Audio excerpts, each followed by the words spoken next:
Welcome to Daily Scripture Reading. I do not own the rights to this music. Daniel chapter 5, beginning at verse 1 and ending at verse 12. This is the New King James Version. Belshazzar the king made a great feast for 1,000 of his lords and drank wine in the presence of the 1,000.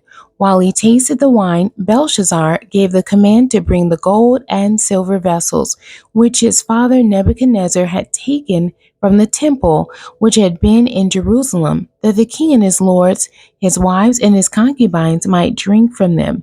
Then they brought the gold vessels that had been taken from the temple of the house of God, which had been in Jerusalem.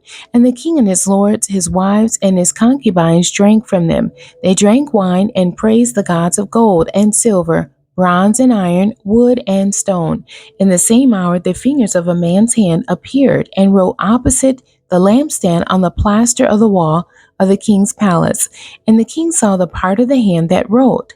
Then the king's countenance changed, and his thoughts troubled him, so that the joints of his hips were loosened and his knees knocked against each other. The king cried aloud to bring in the astrologers, the Chaldeans, and the soothsayers. The king spoke, saying to the wise men of Babylon, "Whoever reads this writing and tells me its interpretation shall be clothed with purple and have a chain of gold around his neck, and he shall be the third ruler in the kingdom." Now all the king's wise men came, but they could not read the writing or make known to the king its interpretation.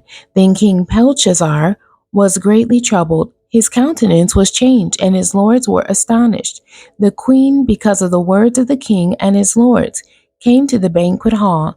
The queen spoke, saying, "O king, live forever. Do not let your thoughts trouble you, nor let your countenance change. There is a man in your kingdom in whom is the spirit of the holy God, and in the days of your father, light and understanding and wisdom, like the wisdom of the gods, were found in him.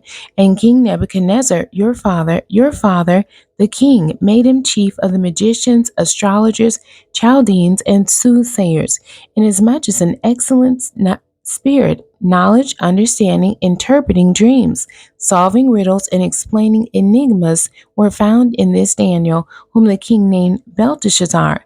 Now let Daniel be called, and he will give the interpretation." The end. God bless you, and thank you for joining me today.